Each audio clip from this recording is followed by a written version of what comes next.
Detective जे का एक दोस्त है जिसका नाम टिंकू है। टिंकू के परिवार की तबीयत अचानक से खराब हो जाती है। टिंकू ये बात डिटेक्टिव जे को बताता है और डिटेक्टिव जे तुरंत वहाँ पहुँचता है। टिंकू, ये सब कैसे हुआ? पता नहीं डिटेक्टिव जे, रात तक तो हम सब सही थे और अच्छे थे, सभी ने साथ मिलकर डिनर भी किया था, पर जब हम सुबह उठे तो हमारी तबीयत खराब हो गई और हमें उल्टी होने लगी। तुम्हारे परिवार के सभी लोगों की तबीयत खराब है ना? लेकिन तुम्हारी बेटी पीहू ये तो सही लग रही है। हाँ, वो ठीक है। उसने भी कल तुम्हारे साथ खाना खाया होगा ना, तो वो ठीक कैसे है? नहीं, उसने खाना नहीं खाया था, पर कल उसकी तबीयत खराब थी इसलिए उसने खाना नहीं खाया था और दूध पीकर ही सो गई थी। ये बात सुनकर डिटेक्टिव जे तुरंत समझ जाता है कि गड़बड़ कहाँ है। गड़बड़ खाने में है, क्योंकि कल टिंकू की बेटी ने खाना नहीं खाया था और वही है जिसकी तबीयत खराब नहीं हुई। बाकी सब ने जिन्होंने खाना खाया था वो सभी बीमार हैं। डिटेक्टिव जे तुरंत उनकी रसोई में जाता है और उनकी रसोई अच्छे से चेक करता है। तभी उनके फ्रिज को भी खोलकर देखता है। उसमें उसे कई सब्जियां मिलती हैं, आलू, टमाटर, भिंडी। वो सभी सब्जियों का एक एक सैंपल पन्नी में रख लेता है और उनका लैब टेस्ट करने के लिए भेज देता है। तभी उसे किसी और का भी फोन आता है और वो उसे बताते हैं, हेलो डिटेक्टिव जे, हमारे यहाँ घर में सब उल्टियाँ कर रहे हैं, सबकी तबीयत बहुत खराब है। ठीक है, मैं अभी आता हूँ। डिटेक्टिव जे तुरंत उस जगह पहुँच जाता है और उनसे पूछता है, ये सब कैसे हुआ? पता नहीं सर, आज सुबह अचानक से सभी लोगों की तबीयत बिगड़ गई। डिटेक्टिव जे तुरंत रसोई में जाता है और देखता है उनके फ्रिज में आलू, भिंडी, टमाटर और शिमला मिर्च हैं। फ्रिज में रखी सभी सब्जियों में से एक एक सब्जी उठाकर वो एक पन्नी में डाल लेता है और उनका लैब टेस्ट करने के लिए भेज देता है कि तभी उसे फिर एक स्कूल से कॉल आता है। स्कूल का केस भी ऐसा ही था। वहाँ खाना खाने से सभी बच्चे बीमार हो गए थे। डिटेक्टिव जे तुरंत उस स्कूल में पहुँचता है। मैडम, इन बच्चों ने क्या खाया था, आपको कुछ पता है? बच्चों ने हॉस्टल का खाना खाया था। बाई को बुलाइए जिसने खाना बनाया था। डिटेक्टिव जे बाई से पूछता है, सर मुझे नहीं पता ये सब कैसे हुआ, मैंने तो हमेशा की तरह खाना बनाया था, अभी भी कुछ खाना बचा हुआ है, आप उसे देख सकते हैं सर। उन लोगों के फ्रिज में भिंडी मिली थी और यहाँ भी भिंडी की सब्जी बनी हुई है। तभी डॉक्टर चैंप का कॉल आता है। हेलो डॉक्टर डिटेक्टिव जे, मैंने तुम्हारी दी हुई सब्जियों का लैब टेस्ट किया जिसमें बाकी सभी सब्जियां ठीक हैं, बस भिंडी में ही मुझे केमिकल मिला है और ये केमिकल बहुत ही खराब है। ठीक है डॉक्टर चैंप, वैसे मुझे भी भिंडी पर ही शक हो रहा था क्योंकि इन तीनों घरों में एक ही चीज कॉमन मिली है। डिटेक्टिव जे ने बाई से पूछा कि वो भिंडी कहाँ से लाई थी। सर स्कूल के सामने एक रेडी वाला सब्जी बेचता है, उसी से लाई थी। डिटेक्टिव जे उस रेडी वाले के पास जाता है। वो 10 रुपए में 6 किलो भिंडी बेच रहा था। तुम 10 रुपए में 6 किलो भिंडी कैसे दे सकते हो? इतनी सस्ती सब्जी तो पूरे बाजार में नहीं। सर मैं मंडी से सब्जी लाता हूँ, नई दुकान खुली है मंडी में, वो बहुत सस्ती सब्जी देती है, हाँ नहीं तो। डिटेक्टिव जे मंडी पहुँचता है और नई दुकान देखने लगता है। तभी उसे वो नई दुकान भी मिल जाती है और वो उस दुकान से उसकी भिंडी का सैंपल लेकर डॉक्टर चैंप के पास लेकर जाता है और उसका लैब टेस्ट करवाता है। डिटेक्टिव जे, ये भिंडी तो सही है, इसमें तो कोई दिक्कत नहीं। ऐसा कैसे हो सकता है? डिटेक्टिव जे ने टिंकू को फोन किया और उससे पूछा कि वो भिंडी कहाँ से लाया था। तो टिंकू ने बताया कि वो भिंडी मंडी की नई दुकान से लाया था। डिटेक्टिव जे टिंकू को अपने साथ उस दुकान पर ले गया और दुकान की अच्छे से तलाशी की। तभी उसे एक बंद दरवाजा दिखा। डिटेक्टिव जे उस कमरे में गया जहां उसने देखा कि बहुत सारी सब्जियां रखी हुई हैं, साथ में केमिकल की बोतलें भी पड़ी हुई हैं। डिटेक्टिव जे ने सब्जी वाले को एक तमाचा मारा और उसने अब सच सच बता दिया, मैं भिंडी की फसल उगाने के लिए तरह तरह के केमिकल का उपयोग करता था ताकि ज्यादा फसल उगे और ज्यादा मुनाफा हो। तुम्हारे लालच के चक्कर में कई बेकसूर लोग बीमार हो रहे हैं, अब तुम्हें इसकी सजा मिलेगी। सब्जी वाले को उसके किए की सजा मिलती है और डिटेक्टिव जे ने इस तरह एक और केस सॉल्व कर दिया।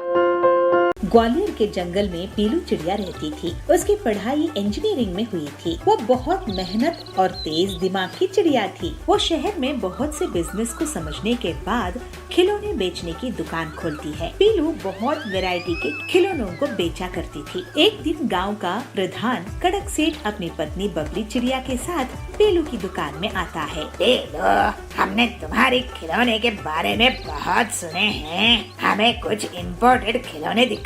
हम कालू की दुकान में गए थे, लेकिन हमें वहाँ कुछ पसंद नहीं आया। 10 दिन बाद हमारे घर में हमारी पोती की बर्थडे पार्टी है। रिटर्न गिफ्ट के लिए 50 खिलौने चाहिए और हमारी पोती के लिए सबसे अच्छा खिलौना उसे गिफ्ट के लिए, चाहे महंगा हो या सस्ता, खिलौना बढ़िया होना चाहिए। आप मेरी दुकान में आए, ये मेरे लिए बहुत खुशी की बात है। कड़क सर, बबली मैडम जी, मैं आपको खिलौने दिखाती हूँ। आप जो पसंद करोगे उसका ऑर्डर दे दीजिए, मैं आपको डिलीवर कर दूंगी। इसके बाद पीलू उन्हें बहुत से खिलौने दिखाती है। कड़क और बबली उससे बहुत खुश होते हैं और बड़ा सा ऑर्डर और एडवांस देकर वहाँ से चले जाते हैं। ये देखकर कालू जल उठता है। उसकी पीलू की दुकान के सामने ही खिलौने की दुकान थी। ये कल की लड़की पीलू की दुकान पर कड़क सेठ इतना बड़ा ऑर्डर करके गया है, इसके कारण मुझे बहुत बड़ा नुकसान हुआ है। इसकी दुकान बंद करवानी पड़ेगी। रात में कालू कुछ बदमाशों को पैसे देता है। ये लो पैसे और पीलू की दुकान को तोड़ फोड़ कर कचरे का ढेर बना दो। फिर वो बदमाश पीलू की दुकान को पूरी तरह से तोड़ फोड़ देते हैं। अगले दिन पीलू अपनी दुकान जाती है। ये क्या हो गया है? मैं तो बर्बाद हो गई, पूरी दुकान ही उजड़ गई है। कौन आया था मेरी दुकान को तहस नहस करने के लिए? मैंने किसी का क्या बिगाड़ा था? अब मैं इस नुकसान को कैसे झेलूंगी? कड़क सेठ का इतना बड़ा ऑर्डर मैं कैसे पूरा करूंगी? पीलू को रोता हुआ देखकर हरिया काका उसके पास आता है और कहता है, पीलू बेटी, तुम निराश मत हो, हिम्मत रखो। अगर तुम अपनी मेहनत से अपने खिलौने की दुकान शुरू करके इतना अच्छा ऑर्डर ले सकती हो तो इस मुसीबत से भी बचकर निकल सकती हो। लेकिन काका, इस नुकसान के बाद मेरे पास इतने पैसे नहीं हैं जो मैं कड़क सेठ का ऑर्डर पूरा कर सकूं, और खिलौना बनाने की मशीन तो है नहीं कि खिलौने बना लूं। बेटी, मैं एक प्लास्टिक की फैक्ट्री का मालिक था। अब वो फैक्ट्री बंद पड़ी है। अगर तुम उस फैक्ट्री का इस्तेमाल खिलौना बनाने में कर सको तो। पीलू को हरिया अपनी फैक्ट्री लेकर जाता है। ये देखो बेटी, मैं पहले ये फैक्ट्री चलाता था, लेकिन मेरी उम्र होने की वजह से मैं काम करना बंद कर दिया हूँ। इन पुरानी मशीनों के साथ तुम कुछ कर लो। फिर 2 दिन की मेहनत के बाद पीलू उन मशीन के साथ खिलौना बनाने में कामयाब हो जाती है। वाह बेटी, तू बहुत ही होशियार है। आपका बहुत धन्यवाद काका। अब मेरे नुकसान की भरपाई हो चुकी है और अब मैं कड़क सेठ और बबली मैडम का ऑर्डर पूरा कर सकूंगी। लेकिन कालू फिर से उसे नुकसान पहुंचाने की सोचता है और वो उसकी फैक्ट्री में आग लगाने के लिए जाता है। लेकिन जैसे ही कालू उसकी फैक्ट्री के अंदर आग लेकर घुसता है, उस पर पानी की बारिश हो जाती है और जोर जोर से सायरन बज उठता है। कालू, तुम मेरी फैक्ट्री में आग लगाने के लिए आए थे? तुम्हारी इतनी हिम्मत! तुमने ही मेरी दुकान को नुकसान पहुंचाए थे।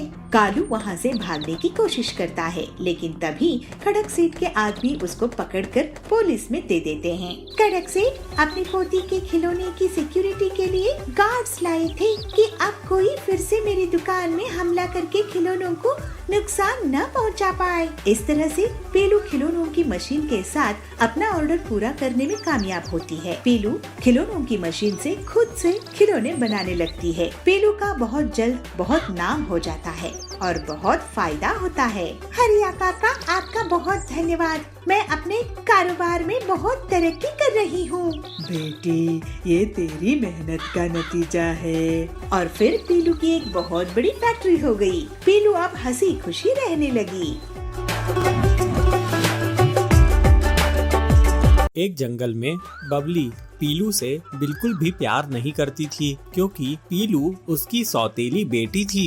बबली पीलू को डांटते हुए कहती है, अरे करमजली, कितनी सुस्त है तू, घर का काम कब पूरा करेगी? अभी तुझे पानी गर्म भी करना है, बर्तन भी धोना है, पोछा भी लगाना है, क्या कर रही है तू? पीलू कहती है, माँ मैं अभी सारा काम कर देती हूँ। तभी वहाँ पर बबली का बेटा आता है। माँ बहुत जोर की भूख लगी है। बबली कहती है, हाँ मेरे लाल, मैं तेरे लिए खाना बनवाती हूँ, तू मेरा लाल है, भूखा कैसे रहेगा? ओ पीलू, जल्दी से मेरे बेटे के लिए खाना बना। लेकिन माँ मैं आज खाने में फल खाऊंगा। बबली कहती है, अच्छा मेरे लाल, तुझे फल खाना है, मैं तुझे आज फल ही खिलाऊंगी। पीलू जा नदी के किनारे से फल तोड़ कर ला, आज हम नदी के किनारे का ताज़ा फल खाएंगे। पीलू कहती है, हाँ माँ जी, मैं अभी जाके फल लेके आती हूँ। पीलू फल तोड़ने के लिए नदी के पास जाती है, लेकिन वहाँ जाकर वो रोने लगती है। पीलू रोते हुए अपनी माँ को याद करती है, माँ कहाँ हो तुम? काश तुम यहाँ होती तो मेरी ऐसी बुरी हालत नहीं होती। माँ मुझे तुम्हारी बहुत याद आती है, क्या तुम्हें मेरा दर्द दिखाई नहीं देता? माँ कहाँ हो माँ? ऐसे दुखी होकर पीलू रोती रहती है। तभी वहाँ पर पानी पीने के लिए एक बुलबुल आती है। बुलबुल पीलू से पूछती है, क्या हुआ बेटा, तू यहाँ पर बैठ के रो क्यों रही है? पीलू, मेरी सौतेली माँ मुझसे नफरत करती है और मुझसे बहुत काम कराती है, मेरी असली माँ मुझे छोड़कर जा चुकी है। बुलबुल कहती है, लेकिन तेरे पापा तेरी सौतेली माँ को रोकते नहीं है क्या? पीलू, मेरे पिताजी को अत्याचार के बारे में कुछ नहीं पता है, मेरी सौतेली माँ उन्हें कुछ नहीं बताती है और मैं भी डर के कारण चुप रहती हूँ। बुलबुल पीलू को देखकर भावुक हो जाती है और कहती है, बेटी मुझसे तेरा दर्द सहा नहीं जा रहा है, ऐसा कर तू मेरे साथ चल, मैं तुझे माँ का प्यार दूंगी। ऐसा कह के बुलबुल पीलू को अपने साथ ले जाती है। काफी देर तक जब पीलू घर नहीं पहुँचती है तो बबली अपने बेटे से कहती है, ना जाने ये करमजली कहाँ चली गई, अभी तक घर नहीं लौटी, कहीं फल तोड़ते हुए नदी में ही तो नहीं बह गई? एक तरह से अच्छा ही होगा अगर ये नदी में बह गई होगी तो। शाम को उसका पति बबलू जब घर आता है तो वो कहती है, अरे बबलू जी देखिए, सुबह से पीलू घर से गायब है, पता नहीं कहाँ चली गई है, लगता है उसको अपनी माँ याद आ रही होगी, तो कहीं वो उन्हें ही तो ढूंढने नहीं चली गई। बबलू ये सुनकर नाराज हो जाता है। वो डांटते हुए कहता है, अरे तो मुझे फोन करके बताना चाहिए था ना, मैं अब ऑफिस से लौट रहा हूँ तब तुझे याद आ रहा है, मैं अपनी बेटी की तलाश के लिए जा रहा हूँ। बबलू अपनी बेटी की तलाश में जंगल में भटकता रहता है, लेकिन उसको पीलू का कोई पता नहीं चलता है। ऐसे ही कई साल बीत जाते हैं और पीलू पढ़ लिख कर अब एक डॉक्टर बन जाती है। एक दिन पीलू अपनी क्लिनिक में बैठी रहती है, तब उसके पास एक बूढ़ी औरत आती है। उस बूढ़ी को देखकर पीलू कहती है, अरे माँ तुम? वो बूढ़ी औरत असल में बबली थी। बबली पीलू को पहचान नहीं पाती और उसे ध्यान से देखने लगती है। तभी वो उसे देखकर चौंक जाती है, अरे बेटा पीलू तू? मुझे माफ कर दे बेटा, मैं तुझ पे कितना अत्याचार करी, आज तू डॉक्टर बन गई है। पीलू बड़ा दिल दिखाते हुए अपनी सौतेली माँ को माफ कर देती है और वो उसके साथ घर जाकर देखती है कि उसके पिताजी कैसे हैं। तब उसे पता चलता है कि उसके पिताजी उसकी सौतेली माँ पर उसके गायब होने के बाद बहुत गुस्सा किए और उसको छोड़कर चल दिए थे। फिर बहुत मुश्किल से पीलू किसी तरह अपने पिताजी का कांटेक्ट निकालती है और उनसे संपर्क करती है। पीलू के पिताजी बबलू पीलू की तरक्की से बहुत खुश होते हैं और फिर वो पीलू के साथ वापस रहने आ जाते हैं। इस तरह पीलू संघर्ष के साथ सफलता को हासिल करती है।